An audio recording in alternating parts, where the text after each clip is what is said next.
Maranatha, my PBC family and friends, Pastor Brian here with another quick bite, living the Word. Today our word's going to come from the book of Galatians, chapter 6, and kind of still sticking with the theme that I looked at yesterday, and I don't want to call it a theme, not that we're going to stay with that the whole time here, but just that challenge we had yesterday about the sowing.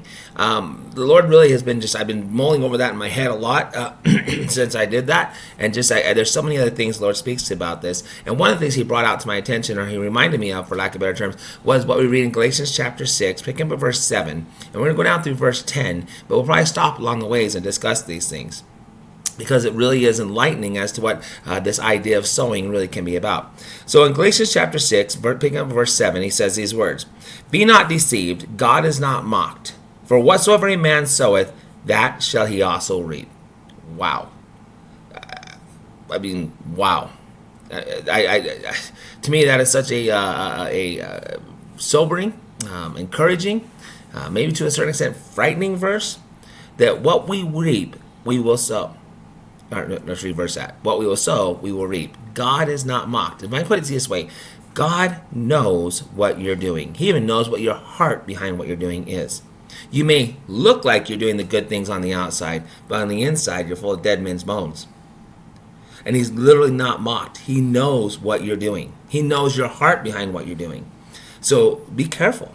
Make sure your heart is clean before the Lord as you're doing these things. Because as He goes on and says there, He says this, "For he that soweth up to the flesh, shall the flesh reap corruption." If you're doing those so-called good things for your flesh, you're going to reap corruption. And He says, "But he that soweth to the Spirit, shall the Spirit reap everlasting life." He knows. He's not mocked, guys. He's not, you're not fooling Him. You may fool us. You may fool those around you, but you're not fooling Him. He knows. He's not mocked. He knows what your heart behind what you're doing is. He knows what the thoughts that are going through your head is. He knows why you're choosing to do what you're choosing.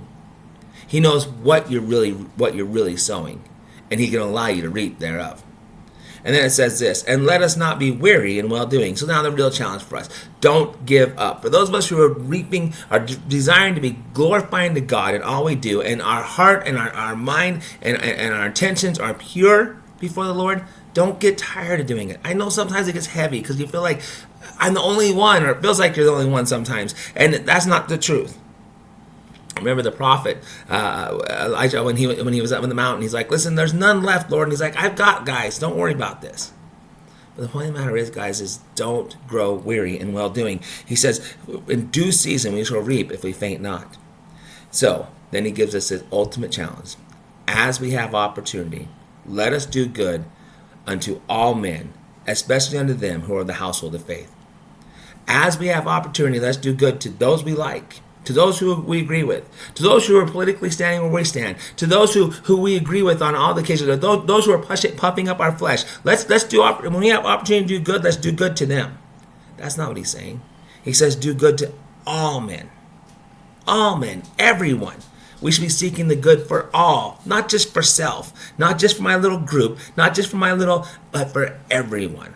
All men, especially unto them who are the household of faith. So start by doing good to all, and then take that step further with those of faith.